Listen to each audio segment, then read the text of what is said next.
Hello दोस्तों, कैसे हैं आप लोग। उम्मीद करता हूँ आप लोग सब सही होंगे, अच्छे होंगे। आज के प्रैक्टिस सेट में मैंने सारे के सारे क्वेश्चन PYQ से लिए गए हैं। सारे क्वेश्चन एग्ज़ाम में पूछे गए हैं। हाल फिलहाल में 1-2 सालों में ना जितने भी पेपर हुए हैं, उन सारे पेपरों में हिंदी वाले पोर्शन से 1-2 प्रश्न लिए गए हैं। टोटल 20 प्रश्न हैं। आपका टारगेट स्कोर रहेगा इसमें 18।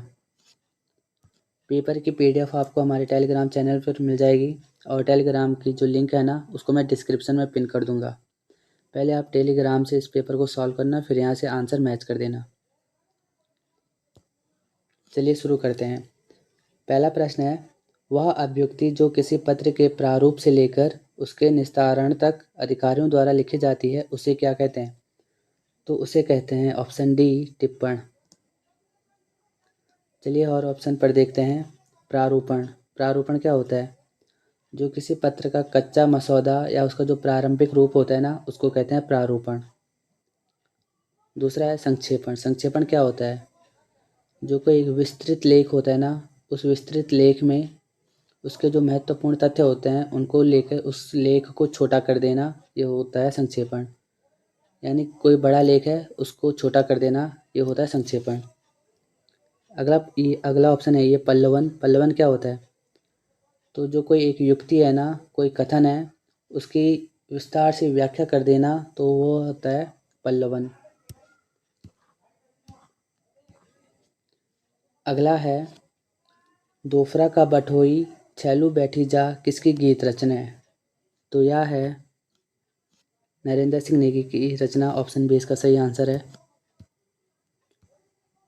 अगला प्रश्न है, जैकी ज्वय न वीक क्वे न में ज्वय शब्द का अर्थ क्या है?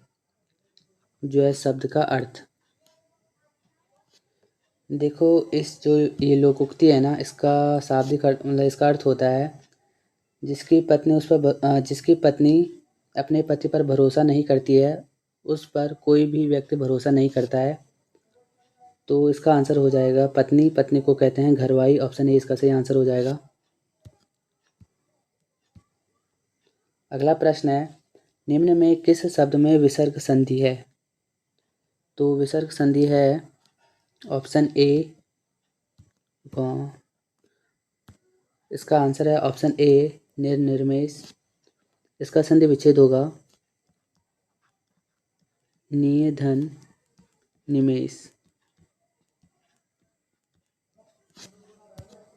अगला है जलोर्मी। जलोर्मी में है गुण संधि। इसका संधि विच्छेद हो जाएगा जल धन उर्मी। अगला है विस्मरण। इसमें है व्यंजन संधि विधन स्मरण। और अगला तो इम्पोर्टेंट है ये वागीश। बल्कि ना ये वागीश किसी न किसी एग्ज़ाम में आ रखा है, मुझे ध्यान नहीं है, पर ये एग्ज़ाम में पूछा गया है अलग से। इसमें भी है व्यंजन संधि और इसका संधि विच्छेद होता है वाक धन ईस। इम्पोर्टेंट है ये वागीश वाला।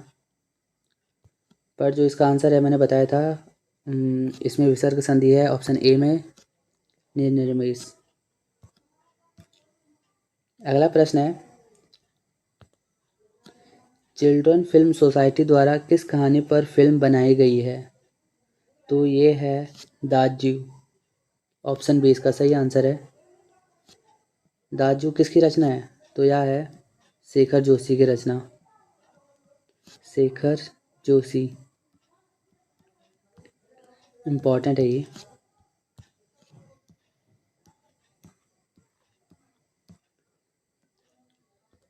अगला प्रश्न है, मैदान मारना मुहावरे का अर्थ है? तो इसका अर्थ होता है विजय प्राप्त करना या सफलता प्राप्त करना। तो ऑप्शन डी इसका सही आंसर हो जाएगा।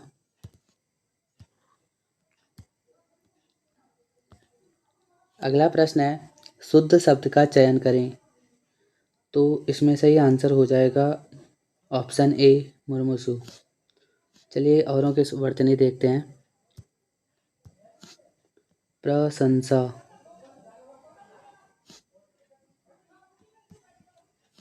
अरे राइटिंग भी थोड़ा ख़राब है। तो ये देखते हैं प्रशंसा, ये होती है प्रशंसा, ठीक है। ये वाला सा आना था इसमें, बाकी सब सही है। वाहिनी, तो ये शुद्ध वर्तनी होनी थी इसकी, वाहिनी, वाहिनी। और कवित्री की शुद्ध वर्तनी होती है कवयित्री। ये इम्पोर्टेंट है, हाँ, कवित्री। पर इसमें ऑप्शन ए सही है, मुर्मूसु। अगला प्रश्न है, रंगमंच पर पर्दे के पीछे स्थान के लिए एक शब्द क्या होगा? तो इसका आंसर होगा नेपथ्य। और एक क्वेश्चन है, नेपथ्य में हंसी किसकी रचना है? तो नेपथ्य में हंसी है राजेश जोशी की रचना, राजेश जोशी, ठीक है। राजेश जोशी को ना 2002 में साहित्य अकादमी पुरस्कार भी मिला था, और वो मिला था दो पंक्तियों के बीच, ठीक है, दो पंक्तियों के बीच। उसके लिए उनके साहित्य अकादमी पुरस्कार भी मिला है 2002 में राजेश जोशी को। अगला प्रश्न है, खड़ी बोली के लिए कौरवी नाम निम्न में किसने दिया? तो यह दिया था राहुल सांकृत्यायन, ऑप्शन बी। अगला प्रश्न है, प्रविशेषण को इनमें से किसने अंतर्विशेषण कहा है? तो यह कहा है कामता प्रसाद गुरु, ऑप्शन सी, कामता प्रसाद गुरु। अगला प्रश्न है, निम्न में से कबूतर का पर्यायवाची शब्द नहीं है?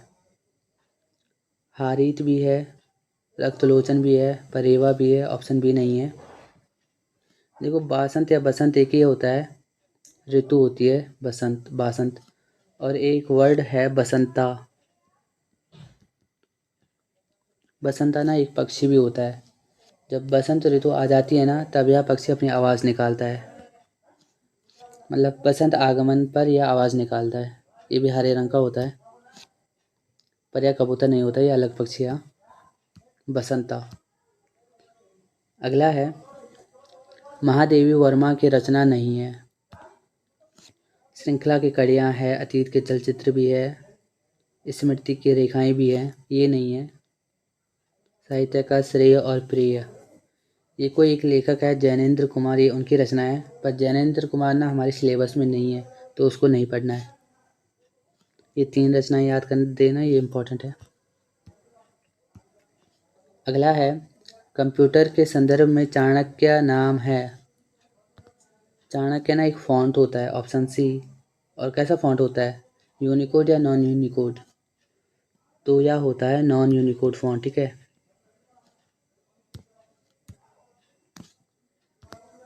अगला प्रश्न है, जो सज्जन होता है उसका सभी लोग आदर करते हैं, किस प्रकार का वाक्य है? तो यह है मिश्र वाक्य, ऑप्शन ए। देखो, जहाँ पर भी ना जो आ जाए तो आप सीधे चले जाना मिश्र वाक्य में।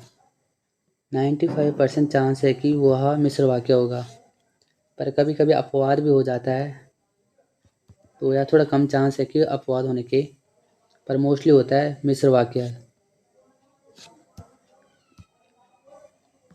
अगला प्रश्न है, निम्न में से पत्राचार में किस प्रारूप में संबोधन और स्वनिर्देश नहीं होता है? तो यह होता है ज्ञापन, ऑप्शन ए। अगला प्रश्न है, अर्थ के अनुसार वाक्य का प्रकार नहीं है? अरे इसमें तो पहले ही हाईलाइट हो रखा है, तो ऑप्शन सी इसका सही आंसर है, अर्थबोधक नहीं है। देखो, अर्थ के आधार पर ना वाक्य के ना 8 प्रकार होते हैं। एक ये हो गया विस्मयादिबोधक, संदेह सूचक या संदेहवाचक, विधानवाचक, और एक होता है संकेतवाचक, ये हो गए चार और हैं। एक होता है निषेधवाचक, एक होता है आज्ञावाचक, एक होता है प्रश्नवाचक, एक होता है इच्छावाचक, ठीक है, और एक होता है रचना के आधार पर। रचना के आधार पर है वाक्य के होते हैं 3 भेद।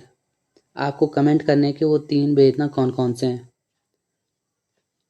आपको इस सीरीज़ का पहला प्रश्न कमेंट करना है। रचना के आधार पर वाक्य के 3 भेद होते हैं, तो आपने उन 3 भेद के नाम कमेंट करने, ठीक है।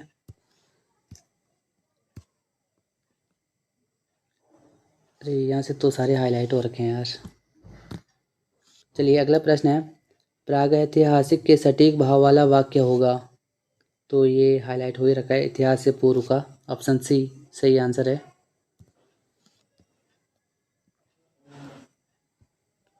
अगला प्रश्न है, आशीति का तद्भव शब्द क्या होगा।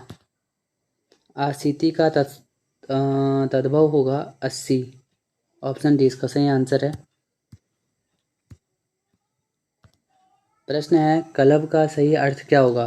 कलब का सही अर्थ होता है हिरन, सॉरी हाथी का बच्चा। ऑप्शन डी इसका सही आंसर है। कलब का अर्थ होता है हाथी का बच्चा। अगला प्रश्न है, संपादक किसे कहते हैं।